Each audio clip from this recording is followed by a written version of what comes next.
एक राजा के शयन कक्ष में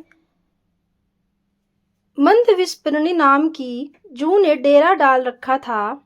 रात को जब राजा सोने जाता तो वह चुपके से बाहर निकलती और राजा का खून चूसकर फिर अपने स्थान पर जा छिपती। संयोग से एक दिन अग्निमुख नाम का एक खटमल भी राजा के शयन कक्ष में आ पहुंचा। जूं ने जब उसे देखा तो वहां से चले जाने को कहा। उसे अपने अधिकार क्षेत्र में किसी अन्य का दखल सहन नहीं था। लेकिन खटमल भी कम चतुर नहीं था। बोला, देखो, मेहमान से इस तरह बर्ताव नहीं किया जाता। आज रात मैं तुम्हारा मेहमान हूं। जूं अंततः खटमल की चिकनी चुपड़ी बातों में आ गई और उसे शरण देते हुए बोली, ठीक है, तुम यहाँ रात भर रुक सकते हो,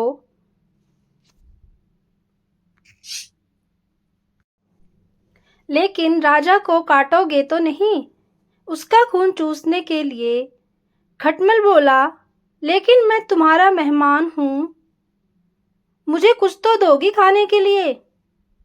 और राजा के खून से बढ़िया भोजन और क्या हो सकता है।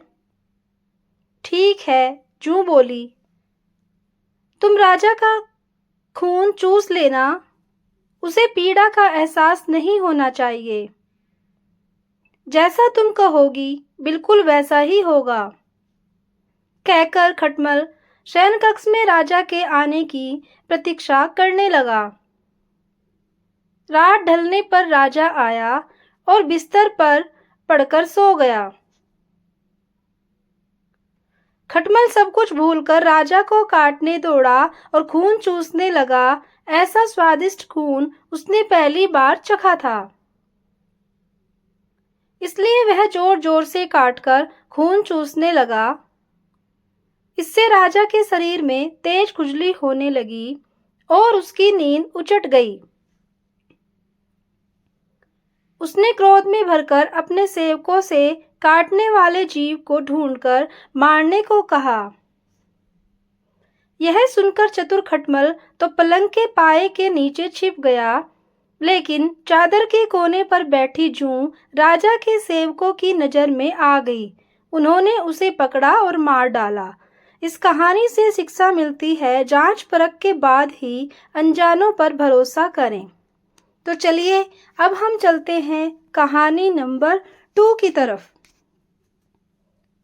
बरसात का दिन था, चारों ओर पानी बरस रहा था। जंगल में बुढ़िया का घर भीग रहा था। जल्दी ही बुढ़िया का घर टपकने लगा।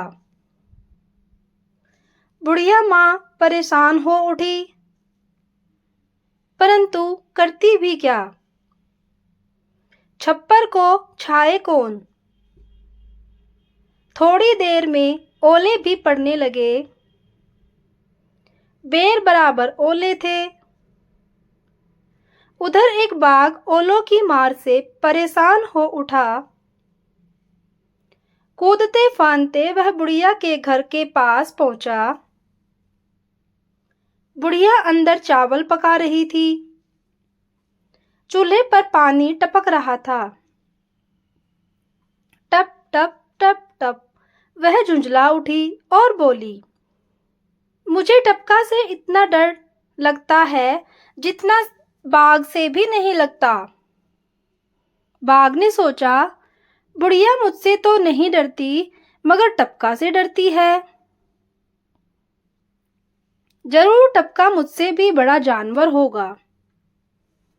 बस इतना सोचते ही बाघ घबराया और सिर पर पैर रखकर भाग गया। इस कहानी से हमें शिक्षा मिलती है, मुसीबत के समय हमेशा चतुराई से काम करना चाहिए। कैसी लगी कहानी जरूर बताएं। तो चलिए अब चलते हैं कहानी नंबर 3 की तरफ।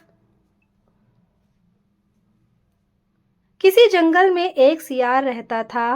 वह अपनी चालाकी के कारण अकेला रहता था। एक रात खाने की तलाश में घूमता घूमता जंगल से बाहर निकल गया। रात के उजाले में उसे नील से भरी एक बड़ी टंकी दिखाई दी। उसने सोचा कि उसमें जरूर खाने की कोई चीज होगी। वह टंकी पर उछलकर चढ़ गया।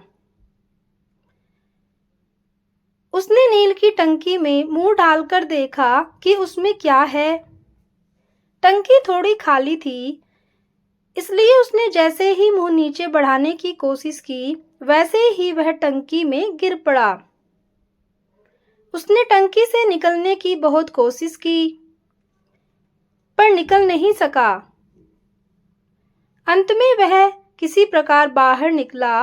उसने पानी में अपना शरीर देखा, वह पूरा नीला था। सोचते सोचते सियार जंगल में पहुंचा। उसने अपने अन्य सियारों से कहा कि उसे कल रात वन देवी मिली थी। उन्होंने मुझे यह रूप दिया और जंगल का राजा बना दिया। सभी उसकी बातों में आ गए। सियार जंगल का राजा बन गया। एक बूढ़े सियार को उसकी बातों पर शक हुआ। उसने कुछ सियारों के कान में कहा और उन सभी ने मिलकर हुआ हुआ करना शुरू कर दिया। रंगे सियार से भी नहीं रहा गया, वह भी हुआ हुआ करने लगा।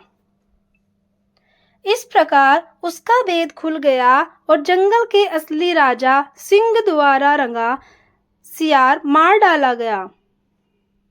इस कहानी से हमें शिक्षा मिलती है दोस्तों, न कभी असलियत को छुपाना चाहिए और न ही छल करना चाहिए। कहानी कैसी लगी कमेंट करके जरूर बताइए।